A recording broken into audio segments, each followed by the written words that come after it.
Good morning, everyone, and welcome to another facilitation session from the Startups Nerds. In today's session, we're going to walk through a methodology or a concept in terms of how to actually assess both startups and also mature businesses. And the approach that we're going to walk through is via one of our colleagues, Jean Kelmer, who is very experienced in the application of the best practice venture capital methodology. In today's session, we're going to cover a number of topics. This is both from a VC perspective, but also from a startup founder perspective. We're going to describe the methodology itself, walk you through the way the methodology can be applied, but most importantly, some of the key considerations that the methodology might bring to the surface that traditional approaches to valuing businesses may not necessarily do. So over to Jean. Jean, can you run us through the best practice venture capital methodology? Thanks, Mike. Yes, lovely. I would love to do that. Today, we will discuss a unique due diligence methodology based on the successful stories of Silicon Valley and private equity funds in Sweden, including investment horizon, deal selection, and business due diligence. So my name is Jean Kelmer. I have an MBA from the UK and a Juris Doctor in law from Australia. I have more than 25 years of experience in business, including working with FMCG, property investment, and private equity. During my time in Stockholm Business Angel, I led operation of deal selection committee. We typically review more than 500 ventures per year, conduct about 20 business due diligence, and invest 2 to 3 ventures per year. I'm also one of 7 investment committee members, through which all investment decisions were made. So let me introduce you Lennart Ohlsson, the founder of Best Practice Venture Capital Methodology, BPVC. He is one of the founders and the general partner of Stockholm Business Angel Group, we call STOAF. He's also an economist, PhD researcher, and associate professor at a famous Swedish university. Next slide, please.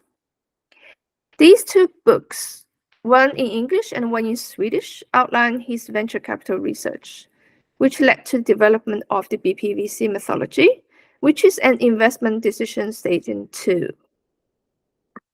Next slide, please. So experience tells us that VCs use intuition, while business angels often invest for emotional reasons. The BPVC methodology is based on several decades of research following American venture capital practice, particularly how high-yielding venture capitalists, we call VC, in generations of Silicon Valley funds. The BPVC methodology was also further developed and refined on the basis of the STOAF Group's funds in Sweden. Next slide, please.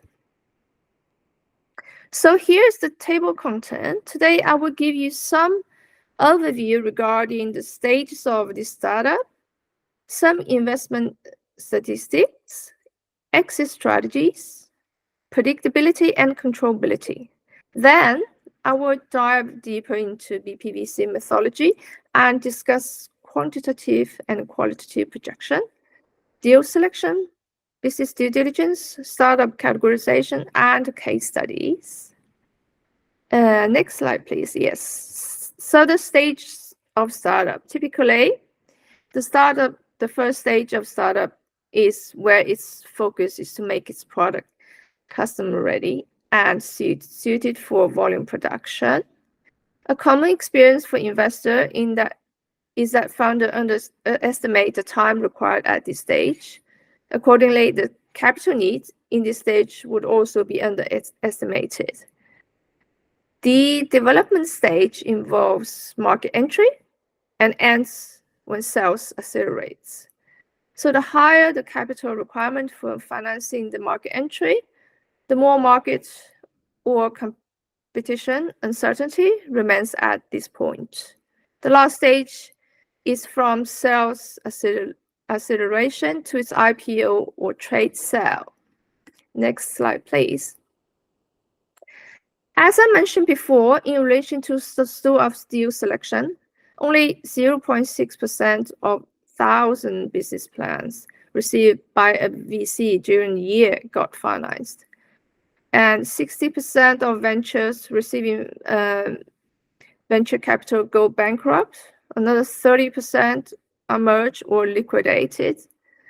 So only 10% produce extreme multiples, for example, 10 multiples, on investments of 2 to 3 ventures in a portfolio of 15 to 20 startups. Investors had approximately 2 completed losses on every home run venture they got. So what are the home run venture properties? They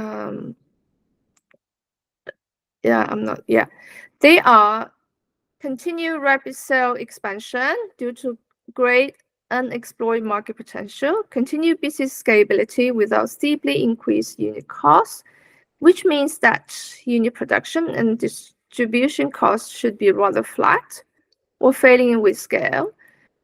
Durable high profit margins, not easy commoditized product, which make continued technology and market leadership for a first venture more attainable. So home run conditions might belong to the part of upside potential.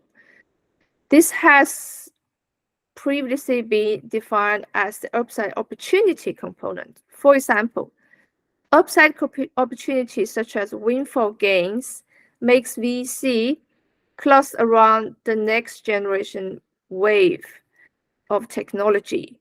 For example, like today's AI technology. So if the wave was correctly foreseen, the exit may come via profitable trade sale rather than via IPOs. Next slide, please. So what is exit? Exit means that the startup's assets accumulation and transformation until it is IPO ready. So it includes IPO or trade sale. On average, the latter yield lower total return for VC, founders, and key personnel. The worst exit return for VC, besides closure, are from defensive management buyout for living dead. So living dead is a profitable, slow growth company that is too unattractive for either an IPO or a trade sale. VC could use tough exit options in the investment agreement to provide itself with a stronger negotiating position if a venture risks turning into a living dead. Next slide, please. So predictability and controllability tends to increase over the venture period, uncovering either negative or positive information. VCs believe it takes between 4 to 12 years to get an exit. And accordingly, a venture has downside risks and upside potential, obviously. So logically, the key ambition is to preempt a venture's downside risks and optimize its upside potentials. When evaluating the pre-money value of the business, investor must judge if the outcomes are deliverable within the target IPO time horizon. Please note that initial business plan has limited durability. Thus, intuition will play a role here, and seasoned VC tend to have good intuition. They want to see opportunity over and above the quantitative projection of the startup business plan, and to perceive that some possible but unpredictable events might be controllable for the startup team. So VC must consider the first investment as an entry fee to potential high yielding venture. To control and reduce the downside risk, VC could choose to syndicate or not commit to further financing until the result have begun to surface from the invested stage. VC should protect itself by using a real option, namely the first right of refusal to defer further financing decision, or can use anti-dilution provisions or future exit rights in the investment agreement. So let's look at quantitative projection, which refers to downside risk or upside chance, while the qualitative projection involves upside opportunity and downside uncertainties. So risk refers to known or measurable probabilities, while uncertainty means unknown probabilities and unpredictable outcomes. Risk can be quantified and assessed objectively, while uncertainty is difficult to quantify or assess due to a lack of information. A chance refers to something that unpredictably falls upon a person. An opportunity implies that there are good odds for something to happen. Sensitive analysis can be used. Next slide, please. So during the deal selection stage, you should look for sufficient upside potential. Also, if those who have one or two of the 5 upside potential facts that have a high predictable risk or even a significant uncertainty, they will have a small chance to success. So investigate also main uncertainties. The pre-investment process may include due diligence, the agreement of pre-money valuation. Investor outline the strategy of how the upside potential and downside risk probability will be managed. The party signs of the investment agreement. So next slide, please. So let's talk about the IDS2. It aims to reduce uncertainty, turn it into predictable risk, and turn opportunity into foreseeable chance.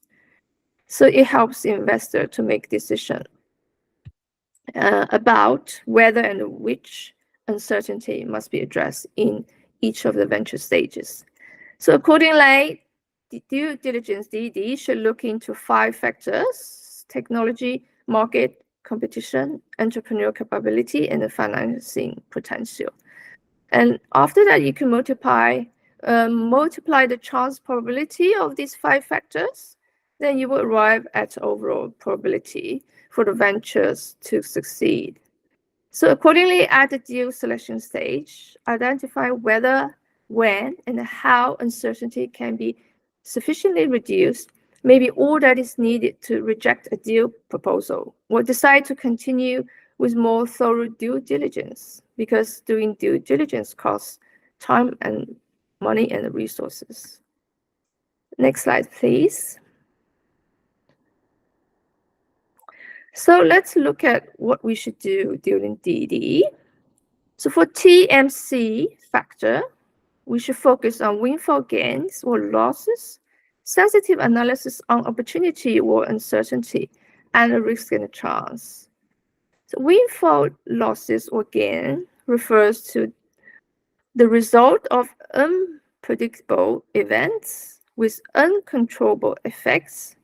So a lot of these happened during the financial crisis and the stock market bubbles. Most startups normally exhibit considerable T-factor predictability and controllability. For E-factor, focus will be on windfall gains and losses, personality assessment, which is very important, competence assessment, and we can use contract design, and also look into what contract is in place in the company. For F, focus on VC's control of financing risks. So F factors risk are the most predictable and controllable because we know ourselves. A seasoned VC may perceive that the unquantifiable downside risks might be relatively large, as well as tend to become business critical. Thus, early stage investments require a more developed business intuition. Not even seasoned VC will be able to avoid complete failure by being able to select only what turn out to be home runs.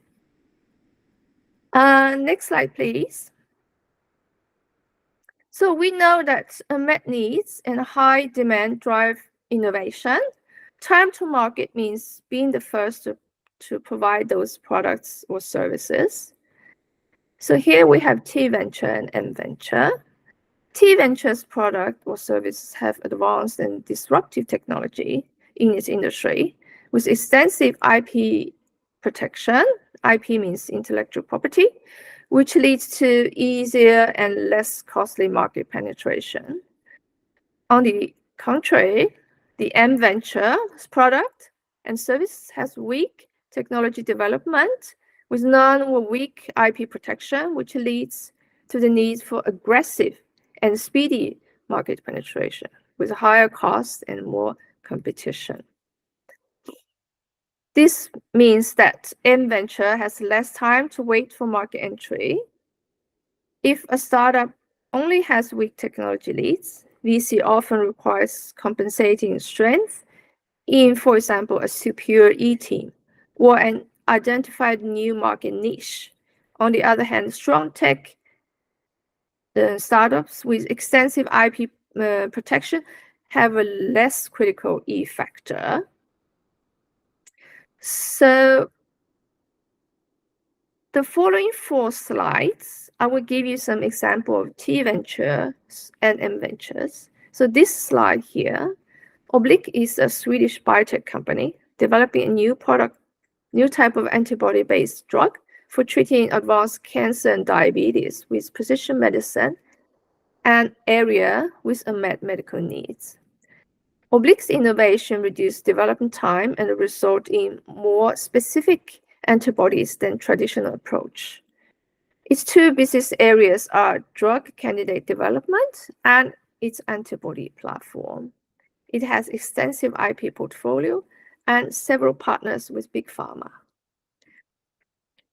So it is, no doubt, it's a T venture. Next slide, please. This company, Imagemob, is also a Swedish company based in Stockholm that develops unique artificial intelligence system that uses fusion of hardware and software to integrate them into third-party products, which is very typical for AI technology. The company has been purchased by a German company. It is also a T venture. Next slide. Lexi is a Swedish company founded in Stockholm in 2011. It has a data operations center in Malaysia. It develops a breaking through methodology in supply chain management. It has weak technology development with none or weak IP protection. Hence, it's an M venture. Next slide, please. Klarna is a famous Swedish company founded in Stockholm in 2005 and has become a leading global payment provider and shopping service. Klarna is a home run venture. It is M venture. So next slide, please. So after all these theories I just mentioned, let's look into a case study. So this is a company that develops world-class analytical instrument for bioanalysis. It distinguishes molecular interaction exactly as they occur in the human body. Its biosensor instruments are designed to achieve more accurate diagnostics and improve the efficiency and performance of the pharmaceutical drug development process. Its target customers are big pharma, biotech companies, and academic institutions within life science. It is obvious a T venture. Next slide, please. It has complex technology. Its substitute product has radical uniqueness. It is a technology pioneer. It has home run potential, and its exit is likely via a trade sale. Next slide, please. So in this slide, we're going to look into the 5 factors. So we're starting from T factor. So its product, It has a radically new product that is substitute for existing products in the market, which means that it has radical and enduring uniqueness, and in turn also means that it has competitiveness.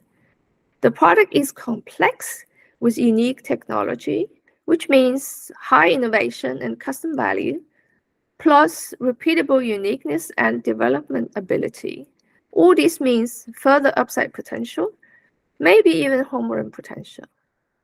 It has 5 approved patent families that protect its technology and innovation. Technology uniqueness and protection produce competitiveness and value and favorable market entry and penetration. Customization of the product and adaptation for mass production are completed. Strong IP rights reduce downside uncertainty. Accordingly, it is a T venture with low T factor uncertainty and risk, and a high upside chance and opportunity. So, as I said before, VCs want a startup's new technology to provide a radical enough improvement to create a sufficient market leads. So, look at M factor. So, we look at market potential. For that, we will look into market valuation, market shares, growth potential, market needs. All this you will find in the venture's business plan. And for this venture, it looks good. And the next is look at scalability. For this venture, it has several markets over the global marketplace. The market entry has occurred, but has not made aggressive market penetration. Its market dominated by small numbers of suppliers. It has already established market assets such as customers, partners. Its market strategy aims for long-term high market shares, segment focus. Its marketing is done through solid scientific publication basis, plus viral marketing via scientific circles. So there are upside chance, namely value break-even points were estimated break-even in 2016, and sales acceleration were estimated in 2017, 2018. Even though demand is less controllable, however, the product satisfies unmet needs. Significant enough custom value reduced downside uncertainty. So in summary, it has a lower M factor uncertainty and a risk, and a higher upside chance and opportunity. Let's look at C factor. It is difficult to analyze the C factor because the product is substitute product, but it is a competitive product due to its IPR, intellectual property portfolio, and uniqueness. So we're looking to direct competitors and indirect competitors. In this case, the direct competitors have market share around 20 to 40%. And there are 10 plus indirect competitors. So in summary, there are high C uncertainty and risk, and market development time would be very long. So C factor for a startup is dominated by the uncertainty component, especially if there's no near substitute for its new product. C factor predictability may be low if there's uncertainty about how competitor may react to the market entry of a new product venture. Market uncertainty can combine with C certainties sometimes. To counter this, in order to get financing, startup must exhibit an unusual strong and solid patent protection technology. Also, VC must believe that the estimated market potential is great. Let's look at E factor. So for E factor, we look at the quality of the E team, namely key personnel in the venture, technological competence, if the E team is complete and competent, ability to reach the milestone, what are the critical resources to judge risks? So E uncertainty comprises creativity and entrepreneurial capability, while E risk refers to the use of human skill, which may be controllable or uncontrollable. Furthermore, experience tells us that person-to-person chemistry may add uncertainty as well.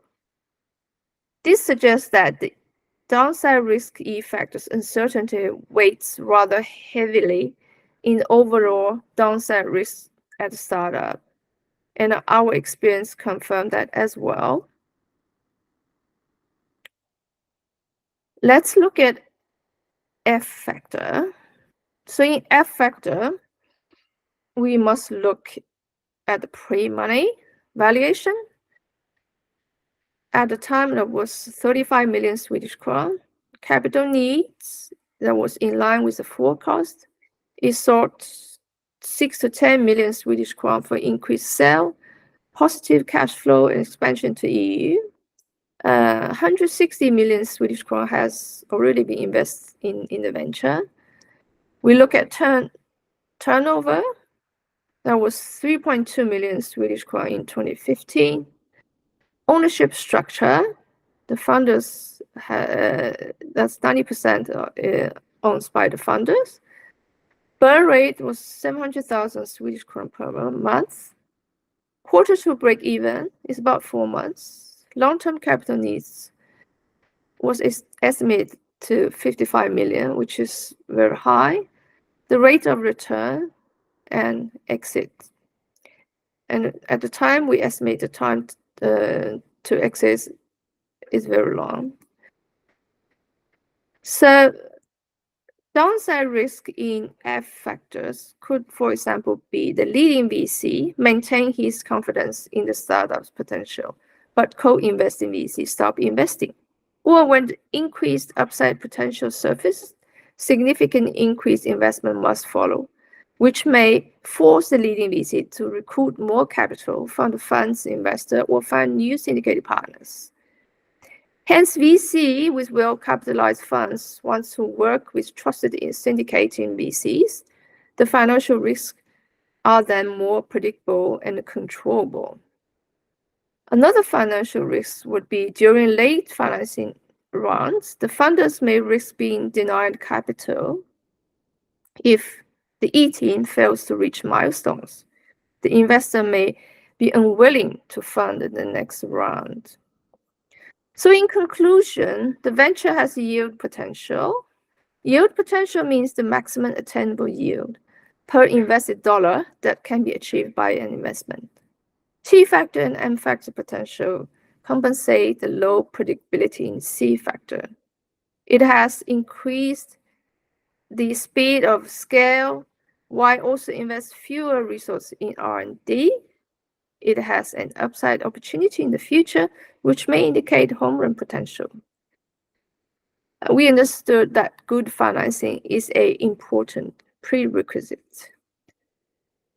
So on the table, you could see each of the downside risks of the 5 factors and each of the downside uncertainties of the 5 factors which have been predicted, and equally the upside chance and upside potential and why we predict it should be high or medium. And to the right side, you see predictability, controllability, and time them together, you get a total value. So this concludes my presentation. Okay, thank you very much, Jean, for that very comprehensive walkthrough of the BPVC approach and methodology. I think there's a lot of information there to obviously digest. We certainly would welcome any questions today. Alternatively, you can always reach out to the Startup Nerds at any time, and by all means, we're more than happy to walk you through the approach to the methodology in further detail. Just to summarize today in terms of hopefully what you've been able to learn in terms of this approach, it's certainly not, like all methodologies, the only way that you can actually assess a particular investment within a startup or even in a business that's in a ramp-up phase. But what the BPVC does attempt to do is actually try to identify and ring fence the either upside risk and potential, and also take into account the qualitative and quantitative factors that exist from a certainty or uncertainty perspective. With the approach, it certainly can be applied through a number of different, obviously, industries and business types. And we would always encourage businesses, particularly on the VC side, to use this methodology in conjunction with others that you might be already applying, but also look at it through that lens in terms of trying to get a bit more of an understanding around controllability and predictability of the business, particularly in terms of its maturity cycle.